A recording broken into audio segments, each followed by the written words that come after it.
Magandang gabi. Ito ang I-24 News English. Ako si Emily Francis. Pamanahing balita, nabigo ang diplomasya at tumitindi ang tensyon. Matapos ang ilang oras na negosasyon sa Pakistan, sinabi ni Pangulong Trump na hindi sinusuko ng Iran ang kanilang programang nuklear. Bagamat sinabi niyang may pagkakasundo na sa ilang ibang issue, milinaw niyang ito pa rin ang pangunahing hadlang.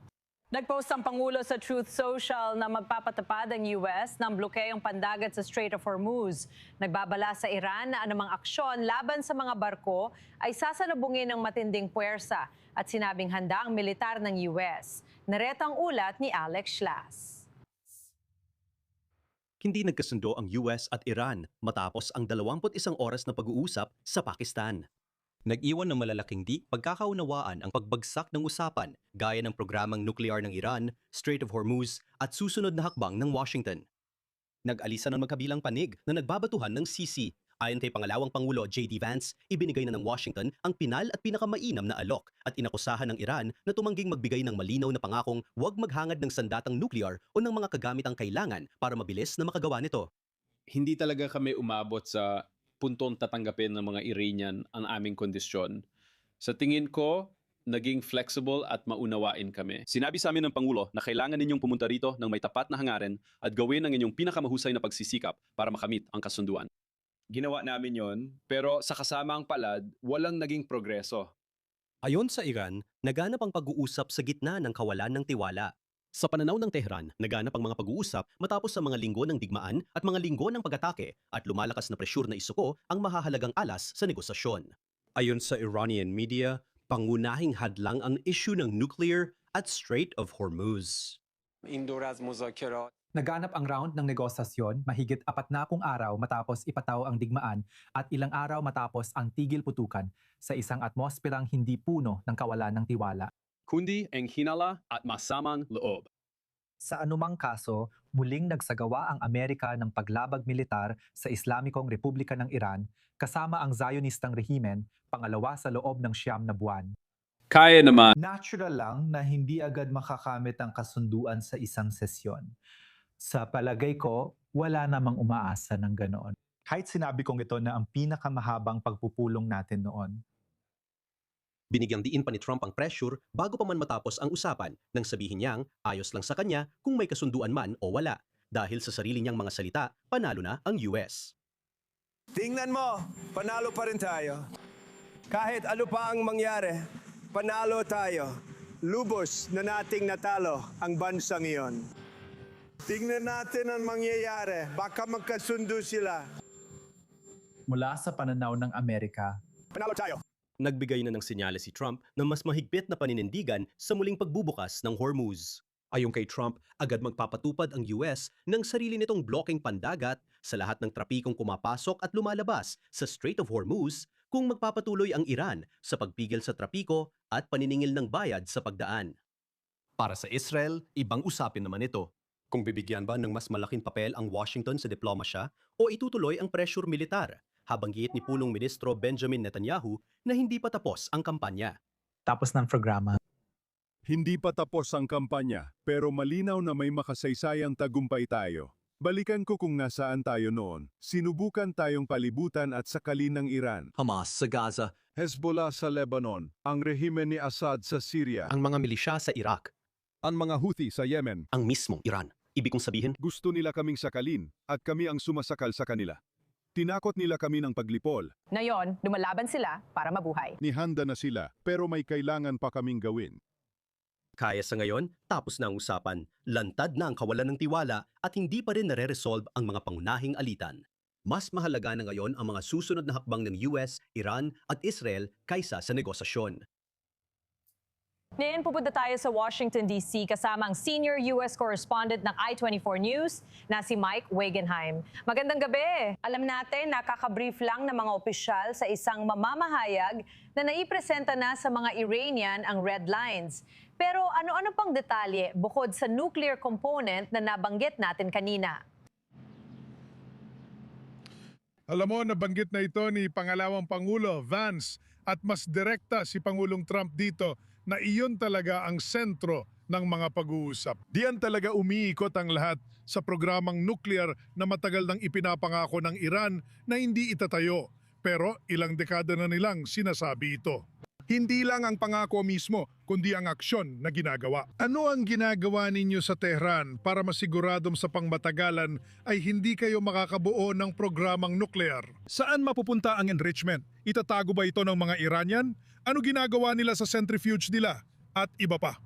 Tungkol ito sa aksyon na gagawin nila o hindi, hindi lang basta sabihing hindi kami maghahangad na magkaroon ng sandatang nuklear. Hindi pa rin sapat ito para kay Trump at karamihan ng mundo ngayon. Iyon ang punto. May iba pang usapan tulad ng sa Strait of Hormuz. At kahit na gusto ng Pangulo na pagandahin ang dating nito, gusto niyang palabasin itong matatag. Pero ang totoo, kailangan ng Amerika na mabuksan ang Strait of Hormuz. Sabi niya, kayanin natin kahit wala ito at problema ito ng mundo, pero hindi yun totoo. Wala pang opisyal ng administrasyon o republikano sa Kongreso ang seryosong sumuporta sa kanya tungkol doon. Kaya naging paksa rin yun ng talakayan. Gusto rin ng mga Iranian na ma-unfreeze ang kanilang mga asset, ang mga asset na nasanction at hawak sa mga bangko at iba pang lugar sa buong mundo. Karamihan sa gitnang silangan, pero meron din sa ilang lugar sa Europa. Gusto nilang ma-unfreeze ang mga iyon. Kaya ito ay mga negosasyong may bigayan, pero hindi ganong nagbibigay ang mga Iranian. At si Pangulong Trump medyo nakakalito. Sinabi niya sa TV kanina, sinabi niya sa delegasyon na nasa Islamabad, ayaw ko ng 75% ng hinihingi natin. Gusto ko 100%. Samantala, si pangalawang Pangulo Vance, gaya ng narinig natin ilang sandali lang ang nakalipas, ay nagsabing sinubukan naming maging flexible, sinubukan naming maging mapagbigay. Kaya medyo hindi malinaw kung gaano katindi ang paninindigan ng Estados Unidos. Alam natin na matindi ang paninindigan ng mga Iranian dahil ganun talaga sila. Kaya maraming bagay rin nakataya dito. Pero ang pinakamahalagang bagay, syempre, ay ang programang nuklear. Patuloy pa rin ito. At kung ang mga Iranian ba ay gagawa ng anumang uri ng pangako o hakbang para kumbinsihin ang administrasyon ni Trump na hindi nila itutuloy ang paggawa ng sandatang nuklear sa hinaharap. Doon nagsisimula at nagtatapos ang lahat. Sige, maraming salamat, Mike Wagenheim. Narito sa studio si Senior Middle East Correspondent ng I-24 News na si Ariel Osaran at Security Analyst na si Jacob Lapin, host ng Lapin Assessment. Magandang gabi sa inyo. Kaya gaano ka malamang kagaya ng narinig natin kay Mike Wagenheim? Alam natin na nandyan ang mga red lines. Alam natin, ibig kong sabihin, walang nagugulat na hindi nagpapatinag ang Iran. Pero gaano ito kaseryoso? Parang maaari ba itong magdulot ng panibagong paglala o magkakaroon pa ng mga pagsubok na ayusin ang lahat bago ang deadline ng tigil putukan? Alam mo yon, bago dumating ang deadline. Sa tingin ko ngayon, nakikita natin ang sitwasyon kung saan parehong panig ang Iran at Estados Unidos ay mas pinipiling huwag bumalik sa digmaan. Bawat isa para sa kanilang sariling dahilan. Dahil dito, makikita nating iba't ibang hakbang ang ginagawa nila. At ang hakbang na ginagawa ngayon ni Pangulong Trump ay ang naval blockade at ang paghamon sa sinasabing kakayahan ng Iran na kontrolin talaga ang Strait of Hormuz. Tumaas ang aktibidad ng hukbong dagat ng US sa Strait of Hormuz. Didisenyo ito para bigyan daan ang mga bansang gulpo, kaalyado ng US, na ma-export ang kanilang langis sa buong mundo. Ngunit hindi makakapag-export ng langis ang Iran dahil sa blockade na inanunsyo ni Pangulong Trump. At kung maisa sa katuparan nito hanggang sa dulo, talagang babaliktarin nito ang sitwasyon. Mawawala ang tangka ng Iran na kontrolin ang pandaigdigang pamilihan ng enerhiya at matatanggal ang kanilang pangunahing alas laban sa Estados Unidos sa yumtong ito ng bigmaan. Ang tanong ay magbabago ba ang posisyon nila sa negosasyon na gusto ni Pangulong Trump? Iyan ang resulta. Tinatangkang palambutin ang kanilang posisyon sa negosasyon nang hindi na uuwi sa digmaan. Tingnan natin kung ano ang mangyayari. At Ariel, paano ito tinitingnan ng mga bansa sa Gulpo? Kung magagawa nilang buksan ang rutang binabanggit ni Yakov, pero may takot pa rin, syempre, na maaaring paputukan ng Iran ang mga internasyonal na barko. Ano ang kahulugan nito sa mga bansa sa Gulpo? Una sa lahat, sinubukan ng Bahrain na makakuha ng internasyonal na suporta sa pamamagitan ng UN Security Council. Ngunit na-veto ito ng Russia at China at pati na rin ng France sa isang paraan. Hinahanap nila ito isang koalisyon sa pangunguna ng US. Ang mga Emirati halimbawa ay nagsabing sasali sila sa ganitong pagsisikap. At hindi ako magugulat kung pipiliin din ng mga Bahraini na sumali. Binanggit ni Pangulong Trump na may ilang mga bansa sa Gulpo na gustong makibahagi sa pagsisikap na ito. Sa huli, sariling bakuran nila ito. Ayaw nilang kontrolin ito ng Iran, pero ayaw din nilang makialam. Ayaw nilang magbantay mag-isa sa Strait of Hormuz, kaya gusto nilang sumali sa koalisyong pinangungunahan ng US na nayo'y nabubuo na. Pero maaring muling maging target ng direktang pag-atake ng Iran ang mga estado sa Gulpo kung ipapatupad ang blockade na ito. At ang paraan ng operasyon ng Iran ay based sa mga ekwasyon. Kung hindi sila makakapag-export ng langis, hindi rin nila papayagan ng iba na mag-export ng langis. Kaya't unang-una nilang takihin ang mga estado sa Gulpo. At kailangan din natin tingnan ang senaryo na nagbanta na sila na isasara ang Bab el-Mandeb Strait. Iyon ay nasa kabilang bahagi ng Arabian Peninsula. Sa madaling salita, babarahan nila ang lahat ng daanan ng tubig, papasok at palabas ng paligid. Ang Saudi Peninsula, ang Arabian Peninsula, na magbabara sa lahat ng pagsisikap ng mga bansa sa Gulpo na mag-export ng langis at gas. At kaya ito ang pinakamalamang na hakbang na gagawin ng Iran. Alam ng mga bansa sa Gulpo ito, pero patuloy pa rin nilang sinusuportahan ang hakbang para mapanatiling ligtas ang paglalakbay ng mga komersyal na barko sa Strait of Hormuz. Maraming salamat sa inyong dalawa. Pabalik na tayo sa Washington, D.C. kasama si Van Hitt, tagapangulo ng American Defense International at dating Deputy Assistant Secretary ng U.S. Army. Salamat sa pagdalo mo rito. Masaya akong makasama kayo. Maaari mo bang ipaliwanag kung ano ang ibig sabihin ng posibleng naval blockade mula sa pananaw ng militar? Una, kailangan kong sabihin, sa tingin ko, masyadong maraming politiko ngayon na puro pag-asa kulang sa tibay ng loob. So tingin ko nakita natin na ang Pangulong ito ay matibay at hindi hahayaang i-blackmail ang US o ang malayang mundo ng isang Islamistang teroristang reimen. Sa palagay ko, estratehiko rin siyang mag-isip.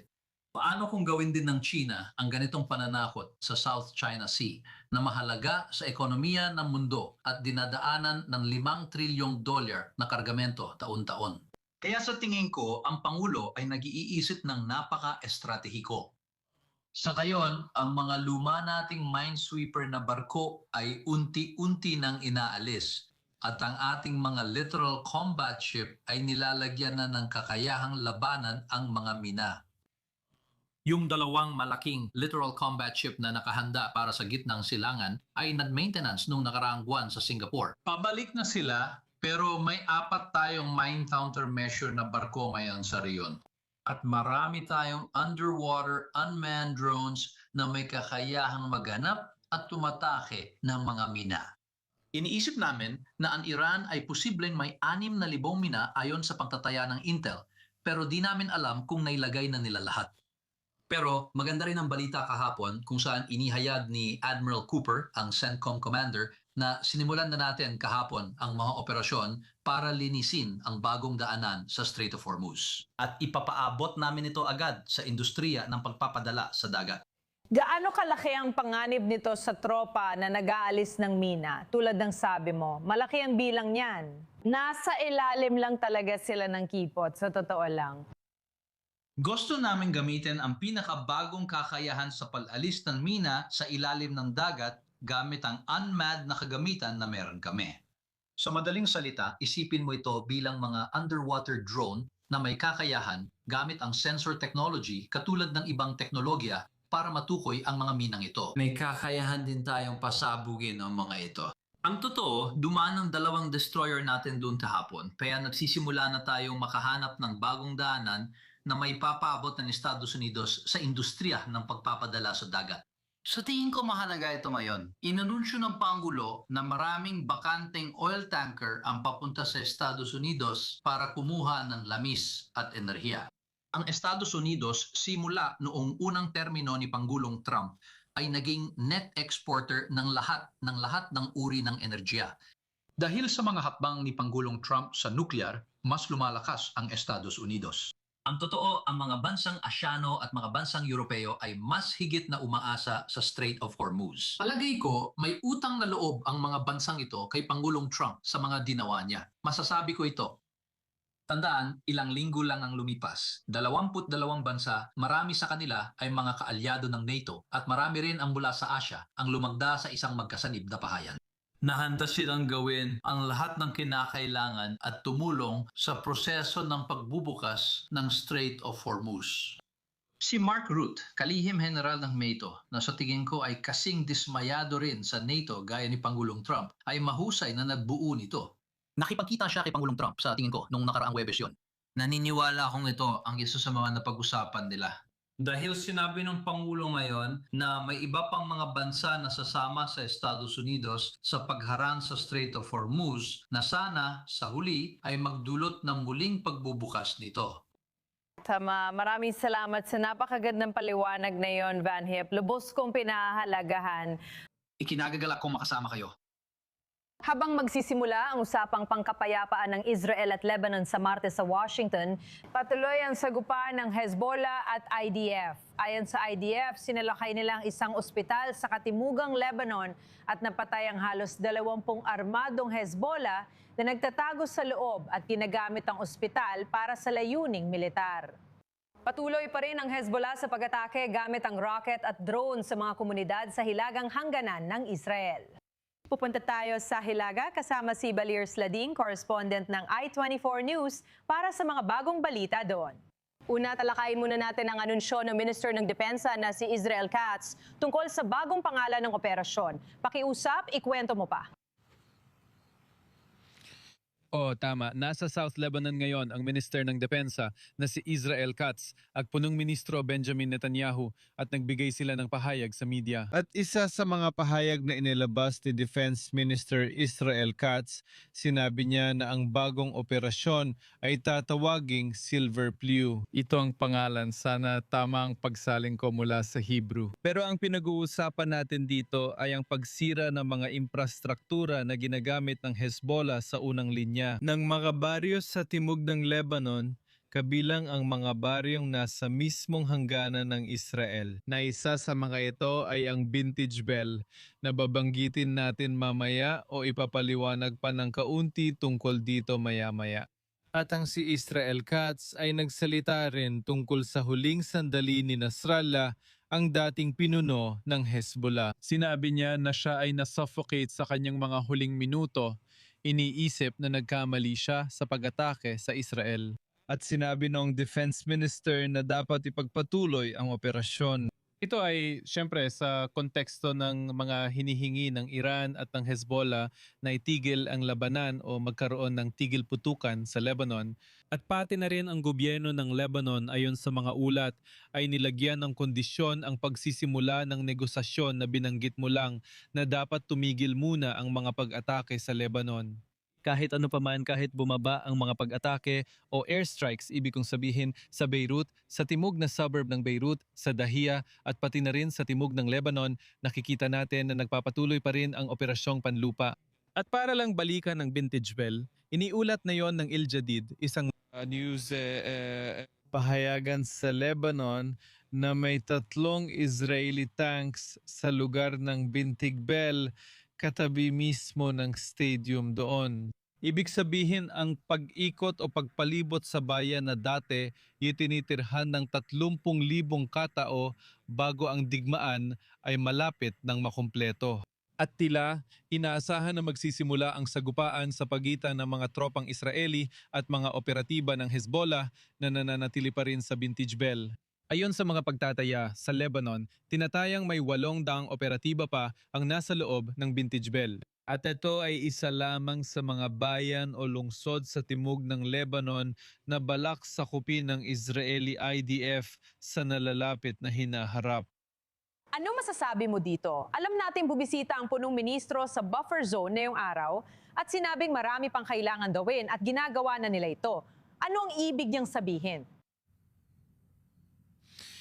Oo, tama, dahil sa totoo, malapit pa rin ang Hezbollah sa hangganan. Maaari nilang paputukan ng anti-tank missiles ang mga tropang Israeli na nasa timog ng Lebanon at maaari pa nilang abutin ang hangganan ng Israel. Nasa panganib pa rin ang mga komunidad doon. At tiyak, ang mga rocket na nakikita pa rin natin ay kayang umabot hindi lang sa Upper Galilee at Western Galilee, kundi pati na rin sa Lower Galilee. Gaya ng nangyari ngayon sa Carmel na may pag-atake ng 10 rocket din at tiyak pati ang mga pag-atake ng drone. Kaya kailangan pang ipagpatuloy ang operasyon para itulak pa norte ang mga operatiba ng Hezbollah kahit na ibig sabihin nito ay hanggang hilaga lang ng Ilog Litani para hindi na nila kayang bantayan ang mga komunidad sa hilaga ng Israel. Ito ang layunin. Kaya binigyang diin ni Punong Ministro Netanyahu na kailangan pang ituloy ang operasyon at may marami pang dapat gawin. Sa pagkakaintindi ko, dapat ay magkaroon ng ganap na kontrol sa seguridad ng Israel sa lahat ng lugar sa ilalim o timog ng Ilog Litani. Pero hindi ibig sabihin nito na kailangan sakupin ang buong lugar na yon. Napakalaki ng lugar na ito at nangangailangan ng napakaraming sundalo. Sa kasalukuyan, 5 dibisyon ang kumikilos sa timog ng Lebanon at ang operasyon ngayon ay nakatuon sa unang linya ng mga baryo doon mismo. Sige, maraming salamat, Balir. Ngayon, punta naman tayo sa Europa kung saan may eleksyong Europeo na nakakuha ng pandaigdigang atensyon. Kakatapos magsara ang botohan sa Hungary para sa eleksyon na maaring maging wakas na ikalawang termino ni Viktor Orban bilang punong ministro, posisyong hawak niya mula noong 2010. At ang resulta nito ay maaaring magkaroon ng epekto hindi lang sa Hungary, kundi pati na rin sa ibang bansa. Pakinggan natin ang leader ng oposisyon ng Hungary. Binababati ko kayong lahat sa makasaysayang araw na ito. Tulad ng ipinangako at inaasahan natin, ang Hungary at milyon-milyong tao ngayon, 12 ng Abril, 2026. 23 taon matapos ang referendum sa Hungary para sa pagpasok natin sa European Union, muli tayong gumagawa ng kasaysayan. Ang pinakabagong bilang ng mga lumahok ay malinaw na nagpapakita na may humigit kumulang 6 na milyon o marahil higit pa sa 6 na milyon na mga Hungarian na ginagamit ang kanilang karapatang bumuto, na ginagamit ang kanilang karapatang magpasya kung anong uri ng bansa ang nais nilang tirhan o kung anong uri ng kinabukasan ang gusto nila para sa kanilang mga anak, apo at para sa kanilang sariling bansa.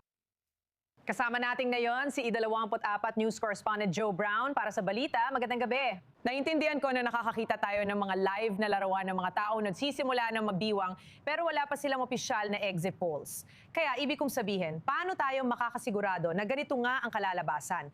Talaga bang landslide ito kung tutusin? Well, mukhang ganun nga. Mayroon tayong napakadramatikong update ayon kay Peter Magyar. Tinawagan na siya ni Viktor Orban at inamin ang pagkatalo sa eleksyong ito. Sa ngayon, 53% ng mga boto ang nabibilang na. At mukhang ang partidong Taoiseach ni Peter Magyar ay makakakuha ng 136 na upuan sa parlamento ng Hungary. Kailangan mo ng 2 ng 179 na katumbas ng 133 para makuha ang mayorya sa parlamento. Kaya mukhang kahit kalahati pa lang ng boto ang nabilang, papunta na siya roon. Isa sa pinakakagiliw-giliw sa eleksyong ito at posibleng dahilan ng pagkatalo ni Orban ay ang dami ng bumoto. Ito ay makasaysayang bilang ng bumoto para sa Hungary. Malayong gaungusan nito ang dating record, halos 80% ng mga kwalipikadong botante ay lumabas at bumoto sa mga presinto. At iyan ang inaasahan ni Peter Magyar. Kung mataas ang bilang ng bumoto, malamang dahil sa mga kabataan, dahil sila kadalasan ang hindi bumoboto sa karamihan ng eleksyon. At ayon sa mga survey, ilang linggo bago ang eleksyon na ito, ang demograpiko ng mga Hungarian na edad 18 hanggang 29 ay may suporta sa partidong Fidesz ni Viktor Orban na nasa 8% lamang. At ayon sa parehong mga survey, 62% ng mga taong hindi bumoto noong 2022 na maaaring dahil masyado pa silang bata o nadismaya sila sa kung anong dahilan at piniling hindi bumoto. 62% ng mga taong iyon ang buboto kay Peter Magyar. Kaya mukhang iyon ang naging mapagpasyang dahilan.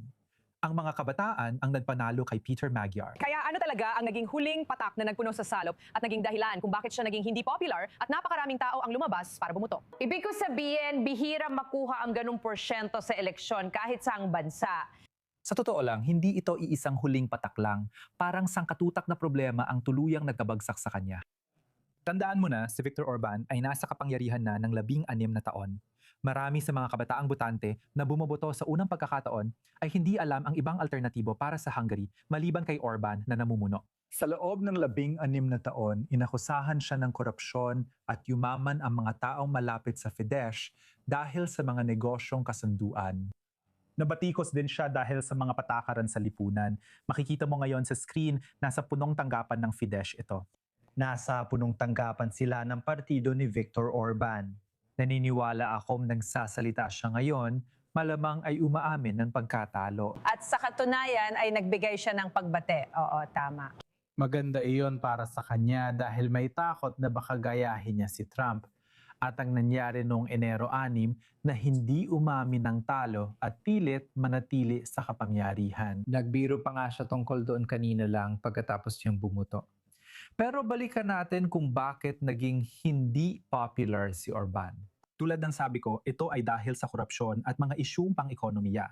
Matamlay pa rin ang ekonomiya matapos ang COVID. At malaking bahagi nito ay dahil sa digmaan sa Ukraine. Malaki ang kanilang pag-asa sa mga dayuhang pamumuhunan. At ang digmaan sa Ukraine ay naging mahalagang salik. Si Viktor Orban ay hindi gaanong simpatetiko sa layunin ng Ukraine. At siya ang pinaka-kontra sa Ukraine sa buong European Union. Talagang nag-veto siya ng mga panukalang batas, mga pautang na mahigit $100 bilyong para sa mga Ukrainian. Isa pang dahilan kaya mas simpatetiko ang mga tao sa Hungary sa layunin ng Ukraine ay dahil magkapit-bahay sila. Kaya lahat ng mga bagay na ito, pinagsama-sama ay humantong sa pagkakaroon sa unang pagkakataon sa loob ng 16 na taon ng ibang punong ministro sa Hungary. Sige, maraming salamat, Joe. At salamat din sa inyong lahat sa panonood ng pinakabagong edisyon ng I24 News.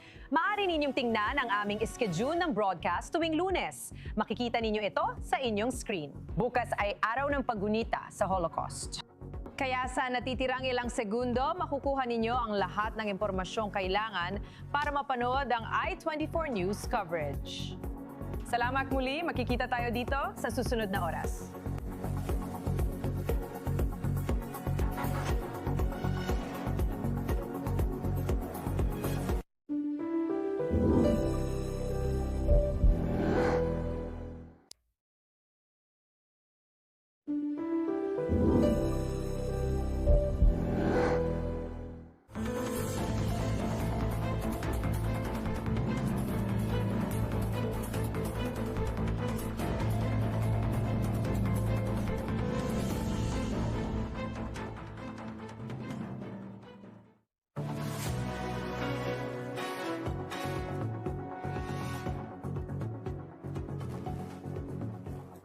Magandang gabi! Ito ang I24 News English. Ako si Emily Francis. Sa pangunahing balita, nabigo ang diplomasya at tumataas ang tensyon. Matapos ang ilang oras ng negosasyon sa Pakistan, sinabi ni Pangulong Trump na hindi susuko ng Iran ang kanilang programang nuklear. Bagamat sinabi niyang may pagkakasunduan na sa ilang ibang issue, nilinaw niyang ito pa rin ang pangunahing hadlang. Bilang tugon, nag-post ang Pangulo sa Truth Social na nag-aanunsyo ng naval blockade ng US sa Strait of Hormuz. Nagbabala na anumang aksyon ng Iran laban sa mga barko ay sasagutin ng matinding puwersa at sinabi niyang handang-handa na ang militar ng US. Narito pang ulat mula kay Alex Schlas.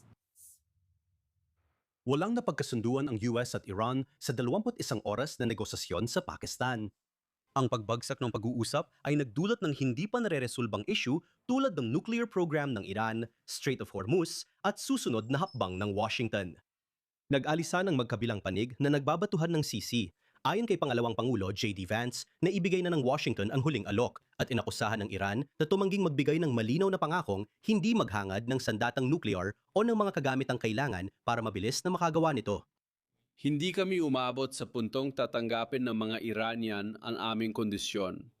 Sa tingin ko, naging flexible at maunawain kami. Sinabi sa amin ng Pangulo na kailangan ninyong pumunta rito ng may sinseridad at ibigay ang inyong buong makakaya para makakuha ng kasunduan. Ginawa namin yon, pero sa kasamaang palad, walang naging progreso. Samantala, sinabi ng Iran na naganap ang mga pag-uusap sa isang kapaligiran ng kawalan ng tiwala. Sa pananaw ng Tehran, naganap ang mga pag-uusap matapos ang ilang linggo ng digmaan, ilang linggo ng mga pag-atake at lumalakas na pressure na isuko ang mahahalagang alas nila sa negosasyon. Ayon sa media ng Iran, pangunahing hadlang ang issue ng nuclear at Strait of Hormuz. Naganap ang negosasyon matapos ang mahigit 40 araw ng digmaan at ilang araw ng tigil putukan sa isang atmosperang hindi puno ng kawalan ng tiwala. Kundi ng hinala at masamang loob. Muli, gumawa ng militar na paglabag ang Amerika kasama ang Zionistang rehimen laban sa Islamikong Republika ng Iran sa ikalawang beses sa loob ng 9 na buwan. Kaya naman, natural lang na mula sa simula, hindi dapat asahan na makakamit natin ang isang kasunduan sa isang sesyon lamang. Hindi ko akalaing may ganong inaasahan kahit na sinabi kong ito ang pinakamahabang pagpupulong namin nitong nakaraang taon. Ipinakita ni Trump na pinapataas niya ang pressure kahit ongoing pang pag-uusap nang sabihin niyang okay lang sa kanya kung may kasunduan man o wala dahil panalo na ang US. Tingnan mo, kahit ano pa man, panalo tayo. Kahit ano pa ang mangyaring, panalo tayo. Lubos na nating natalo ang bansang iyon. Tingnan natin kung anong mangyayari baka magkasundo sila. Mula sa pananaw ng Amerika, Panalo tayo. Nagbigay na ng senyales si Trump ng mas mahigpit na paninindigan sa muling pagbubukas ng Hormuz. Ayon kay Trump, agad magpapatupad ang US ng naval blockade sa lahat ng trapiko sa Strait of Hormuz kung ipagpapatuloy ng Iran ang pagpigil at paniningil ng toll fees. Para sa Israel, tanong kung bibigyan ng mas malaking papel ang Washington sa diplomasya o itutuloy ang militar na presyon habang giit ni Punong Ministro Benjamin Netanyahu na hindi pa tapos ang kampanya. tapos na ang programa. Hindi pa tapos ang kampanya, pero malinaw na may makasaysayan tagumpay tayo. Balikan natin ang dati nating kalagayan nang sinubukan tayong palibutan at sakali ng Iran. Hamas sa Gaza, Hezbollah sa Lebanon, ang rehimen ni Assad sa Syria, ang mga milisya sa Iraq, Ang mga Houthi sa Yemen. ang mismong Iran. Ibig kong sabihin, Gusto nila kaming sakalin, pero kami ang sumasakal sa kanila. Tinakot nila kami ng paglipol. Ngayon, lumalaban sila para mabuhay. Naihanda na sila. Marami pa kaming gagawin. sa ngayon, tapos na ang mga pag-uusap, lantad na ang kawalang tiwala at hindi pa rin nare-resolve ang mga alitan. Mas mahalaga na ngayon ang mga susunod na hakbang ng US, Iran at Israel kaysa sa negosasyon mismo. Pupunta tayo sa Washington, D.C. kasama ang senior U.S. correspondent ng I-24 News English na si Mike Wagenheim. Magandang gabi. Kakabrief lang ng mga opisyal sa isang mamamahayag na naipresenta na sa mga Iranian ang mga red lines. Pero ano pa ang ibang detalye bukod sa nuclear component na napag-usapan natin? Alam mo, binanggit na ito ni Pangalawang Pangulo Vance at sa tingin ko mas naging malinaw pa si Pangulong Trump tungkol dito na talaga namang iyon ang sentro, ang pinakaubod ng mga pag-uusap. Lahat ay umiikot sa nuclear program na yan, hindi lang sa paulit-ulit na pangako ng Iran na hindi ito gagawa ng nuclear program dahil ilang dekada na nilang sinasabi yan. Hindi lang ang pangako mismo, kundi ang mga aksyon na ginagawa. Ano ang ginagawa ninyo sa Tehran para masiguradong sa pangmatagalan ay hindi kayo makakabuo ng nuclear program? Ang enrichment, saan mapupunta? Itatago ba ito ng mga Iranian? Ano ginagawa nila sa centrifuge nila at EBP? Ito ay tungkol sa aksyon na gagawin o hindi gagawin imbes na sabihing hindi kami maghahangad ng nuclear weapon. Hindi ito sapat para kay Trump at sa karamihan ng mundo. Iyon ang punto. May iba pang usapan, lalo na tungkol sa Strait of Hormuz ngayon. At kahit gaano pa kagustuhan ng Pangulo, pakinggan mo, gusto ng Pangulo na gawing maganda ang tingin dito, gusto niyang gawing matatag ang dating nito. Kailangan ng Amerika na bukas ang Strait of Hormuz. Kahit sinasabi nitong kaya natin, kahit sarado ito at problema ng lahat. Hindi yun totoo. Wala pang opisyal ng administrasyon o republikano sa Kongreso ang tunay na sumuporta sa kanya kaugnay sa puntong iyon. Kaya naging paksa rin yun ng talakayan. Gusto rin ng mga Iranian na ma-unfreeze ang kanilang mga asset na nasanction at hawak sa mga bangko at iba pang lugar sa buong mundo. Karamihan sa gitnang silangan pero mayroon din sa ilang lugar sa Europa. Gusto nilang mapalaya ang mga iyon. Kaya ito ay mga negosasyon na may bigayan pero hindi gaanong nagbibigay ang mga Iranian. At si Pangulong Trump medyo nakakalito, sinabi niya sa TV kanina, sinabi niya sa delegasyon na nasa Islamabad, ayaw ko ng 75% ng hinihingi namin. Gusto ko 100%. Samantala, si Pangalawang Pangulo Vance, gaya ng narinig natin, ilang sandali lang ang nakalipas ay nagsabi na sinubukan naming maging flexible, sinubukan naming maging mapagparaya, kaya medyo hindi malinaw kung gaano katindi ang naging paninindigan ng Estados Unidos. Alam natin na matindi ang paninindigan ng mga Iranian dahil yun talaga ang ginagawa nila. Kaya may iba't ibang nakataya rito. Pero ang pinakamahalagang bagay siyempre ay ang programang nuklear. Patuloy pa rin ito. At huwag mga Iranian ba ay gagawa ng anumang uri ng pangako o hakbang para kumbinsihin ang administrasyon ni Trump na hindi nila maghahangad ng sandatang nuklear sa hinaharap.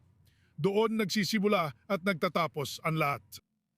Sige, maraming salamat, Mike Wagenheim. Kasama na natin ngayon sa studio sina Ariel Asaran, Senior Middle East Correspondent ng I-24 News English at si Jacob Lapin, Security Analyst at host ng Lapin Assessment. Magandang gabi sa inyong dalawa. Kaya gaano nga ba kamalamang, kagagaling lang natin kay Mike Wagenheim. Alam natin na may mga red lines dito. Alam natin, ibig ko sabihin, walang nagugulat na hindi sumusuko ang Iran. Pero gaano ito kaseryoso? Parang maaari ba itong magdulot ng panibagong paglala o magkakaroon pa ba ng mga pagtatangkang ayusin ang sitwasyon bago ang deadline ng tigil putukan? Alam mo yon, bago dumating ang deadline. Sa tingin ko ngayon, nakikita natin ang sitwasyon kung saan parehong panig, Iran at Estados Unidos, ay mas pinipiling huwag bumalik sa digmaan, bawat isa para sa kanilang sariling dahilan. Dahil dito, nakikita natin na magkakaibang hakbang ang ginagawa nila. At ang hakbang na ginagawa ngayon ni Pangulong Trump ay ang blokadang pandag at ang pagsubok sa tinatawag na bluff ng Iran, kumbaga, tungkol sa kakayahan ng Iran na kontrolin talaga ang Strait of Hormuz. Tumataas ang aktibidad ng hukbong dagat ng US sa Strait of Hormuz. Idinisenyo ito para bigyan daan ng mga bansa sa Gulpo at kaalyado ng Estados Unidos na ma-export ang kanilang langis sa mundo. Ngunit hindi makakapapan-export ng langis ang Iran dahil sa blokadang inihayag ni Pangulong Trump. At kung maisa sa katuparan nito hanggang sa dulo, talagang babaligtarin nito ang sitwasyon. Mawawala ang alas ng Iran laban sa Estados Unidos dahil hindi na nila magagawang bihagin ang pandagdigang pamilihan ng enerhiya sa yugtong ito ng digmaan.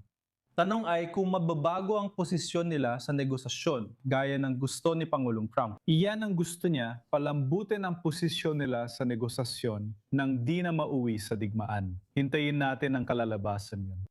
Ariel, paano ito tinitingnan ng mga bansa sa Gulpo? Oo, kung magagawa nilang buksan ang rutang binanggit ni Jacob, pero may takot pa rin, syempre, na maaring paputukan ng Iran ang mga internasyonal na barko. Ano ang kahulugan nito para sa mga bansa sa Gulpo? Una sa lahat, sinubukan ng Bahrain na makakuha ng suporta mula sa ibang bansa sa pamamagitan ng UN Security Council. Ngunit, na-veto ito ng Russia at China at parang pati na rin ng France. Ito mismo ang hinahanap nila, ang koalisyong pinangungunahan ng US. At sinabi ng mga Emirati na sasali sila sa ganitong pagsisikap. At hindi ako magugulat kung pipiliin din ng mga Bahraini na sumali. Binanggit ni Pangulong Trump na may ilang mga bansa sa Gulpo na gustong makibahagi sa pagsisikap na ito. Sa huli, itong bakuran nila. Ayaw nilang kontrolin ito ng Iran pero ayaw din nilang makisangkot. Ayaw nilang bantayan mag-isa ang Strait of Hormuz, kaya gusto nilang sumali sa koalisyon ng US na nabubuo na ngayon. Pero maaring muling maging target ng direktang pag-atake ng Iran ang mga estado sa Gulpo kung ipapatupad ang blockade na ito. At ang paraan ng operasyon ng Iran ay nakabatay sa mga kalkulasyon. Kung hindi sila makakapag-export ng langis, hindi rin nila papayagan ng iba na mag-export ng langis. Kaya't unang-una nilang atakihin ang mga estado sa Gulpo. At kailangan din natin tingnan ang senaryo na nagbanta na sila na isasara ang Bab el-Mandeb Strait. Iyon ay nasa kabilang bahagi ng Arabian Peninsula. Sa madaling salita, babarahan nila ang lahat ng daan ng pandagat papasok at palabas ng riyon. Ang Saudi Peninsula, ang Arabian Peninsula, na magbabara sa lahat ng pagsisikap ng mga bansa sa Gulpo na mag-export ng langis at gas. At kaya ito ang pinakamalamang na hakbang ng Iran. Alam ng mga bansa sa Gulpo ito, pero patuloy pa rin nilang sinusuportahan ang hakbang para mapanatiling ligtas ang pagdaan ng mga komersyal na barko sa Strait of Hormuz. Sige, maraming salamat sa inyong dalawa. Babalik na tayo sa Washington, D.C. kasama si Van Hipp, tagapangulo ng American Defense International at dating Deputy Assistant Secretary ng U.S. Army. Salamat sa pagdalo. Masaya akong makasama kayo. Maari mo bang ipaliwanag kung ano ang ibig sabihin ng posibleng naval blockade mula sa pananaw ng militar? Una, kailangan kong sabihin na marami ng politiko ngayon na puro pag-asa lang kaysa tibay ng loob. So tingin ko, nakita natin na ang Pangulong ito ay matatag at hindi papayag na gipitin ng isang Islamistang teroristang rehimen ang Estados Unidos o ang malayang mundo. Sa palagay ko, may estrateya siya. Iyanan. Pull the same kind of stunt. Ang napalaki bang lata na ito ay kayang magdala ng $25 na kargamento doon bawat taon. Sa palagay ko, ang Pangulo ay nag-iisip ng napaka-estratehiko. Sa ngayon, ang mga luma naming klase ng minesweepers ay unti-unti na inaalis at ang aming mga littoral combat ships ay nilalagyan ng kakayahan laban sa mga mina. Ang dalawang malaking littoral combat ships na dapat ipadala sa gitnang silangan ay na-maintenance noong nakaraang buwan sa Singapore. Pabalik na sila pero may 4 tayong mine countermeasure ships na yon sa rehiyon. At marami tayong underwater unmanned drones na may kakayahang maghanap at makadetect ng mga mina. Iniisip namin na Iran iyon. At ayon sa Intel, posibleng may 6,000 mina sila. Pero di namin tiyak kung nailagay na lahat.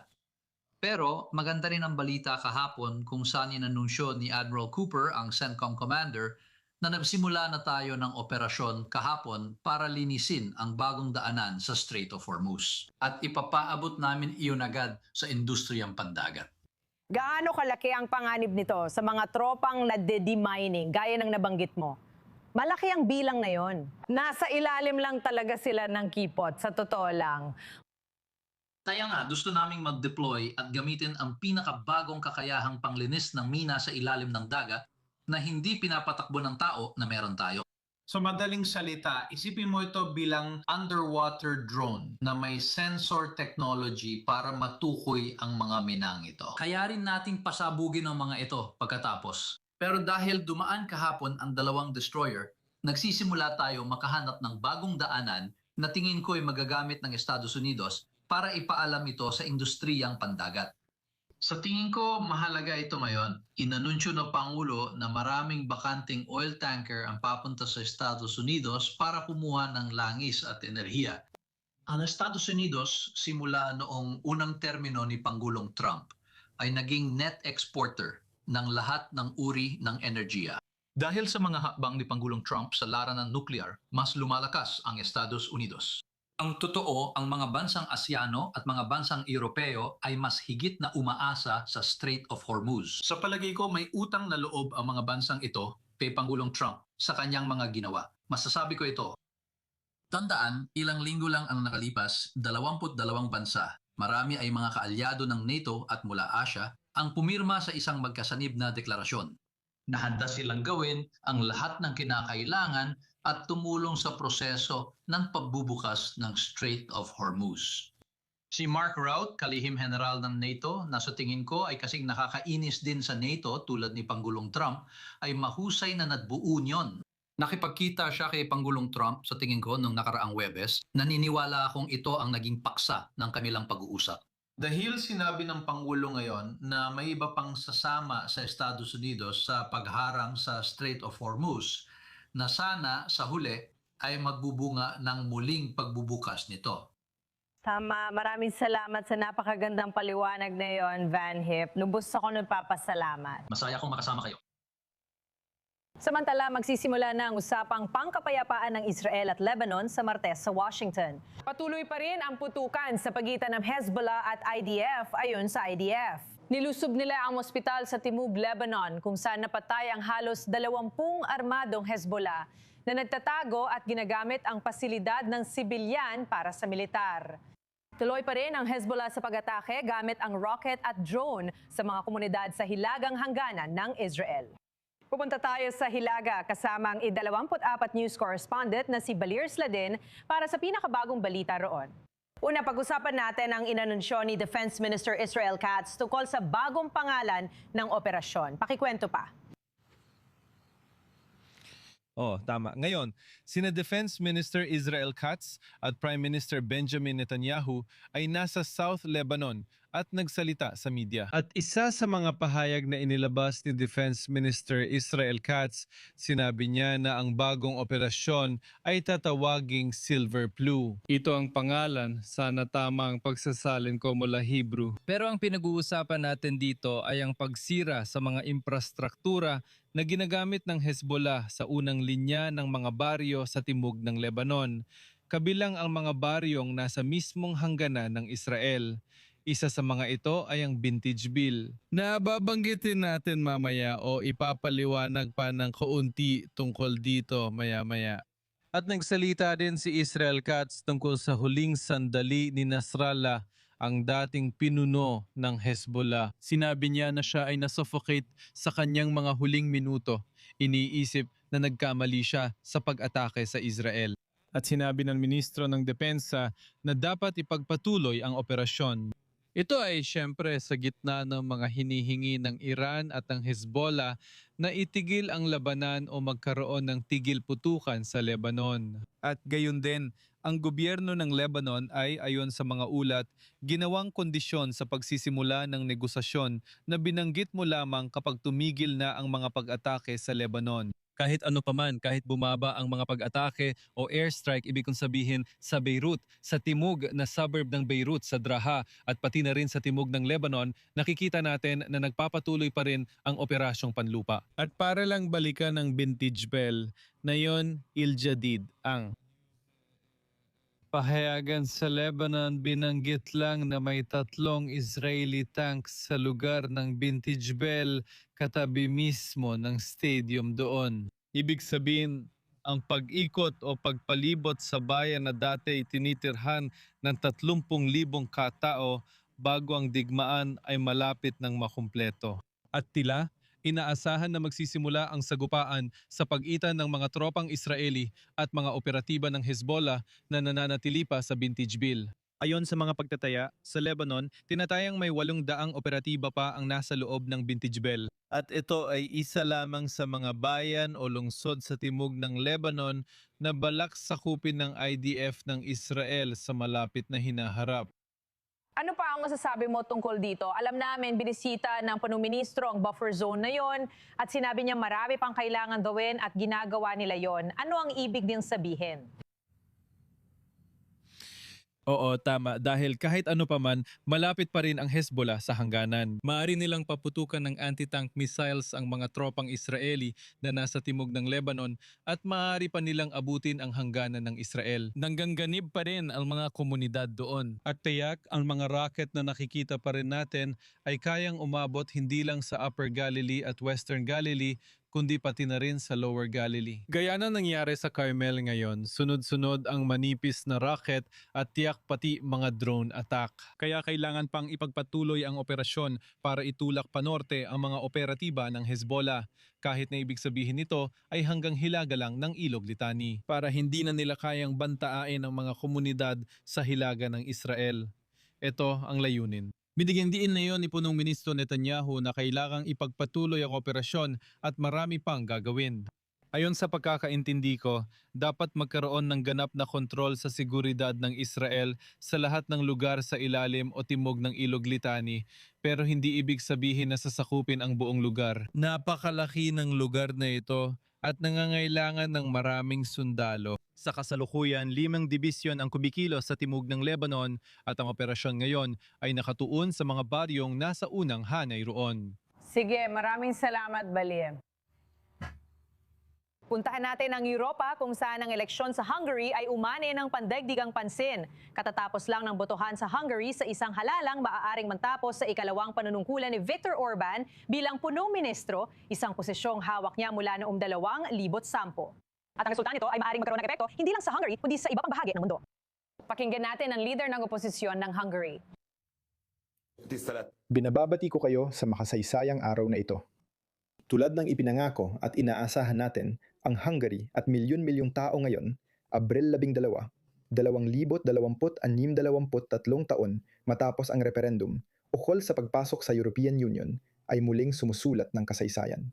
Ang pinakabagong datos ng mga bumoto ay malinaw na nagpapakita na may humigit kumulang 6 na milyon o baka higit pa sa 6 na milyon na mga Hungarian na ginagamit ang kanilang karapatang bumoto, ginagamit ang kanilang karapatang magpasya kung anong uri ng bansa ang gusto nilang tirhan o kung anong uri ng kinabukasan ang nais nila para sa kanilang mga anak, mga apo at sariling bansa. Narito sa studio si correspondent ng I24 News na si Joe Brown para sa karagdagang balita. Magandang gabi. Gets ko na may live na larawan ng mga taong nagdiriwan pero wala pang opisyal na exit polls. Kaya paano natin masasabing ganito talaga ang resulta? Sigurado ba tayong landslide ito? Well, mukhang ganun nga. Mayroon tayong napaka-dramatikong update ayon kay Peter Magyar. Tinawagan na siya ni Viktor Orban at inamin ang pagkatalo sa eleksyon nito. Sa ngayon, 53% ng mga boto ang nabibilang na. At mukhang ang partidong Taoiseach ni Peter Magyar ay makakakuha ng 136 na upuan sa parlamento ng Hungary. Kailangan mo ng 2/4 ng 179 na katumbas ng 133 para makuha ang mayorya sa parlamento. Kaya ngayon, kahit kalahati pa lang ng boto ang nabilang, mukhang papunta na siya roon. Isa sa pinakakagiliw-giliw sa eleksyong ito at marahil dahilan ng pagkatalo ni Orban ay ang dami ng bumuto. Ito ang pinakamataas na bilang ng bumuto sa kasaysayan ng Hungary. Halos 80% ng mga kwalipikadong botante ang lumabas at bumoto. At iyan ang inaasahan ni Peter Magyar dahil kung mataas ang bilang ng mga bumuto, malamang ay dahil sa boto ng mga kabataan dahil sila ang mga taong kadalasang hindi bumoboto sa karamihan ng eleksyon.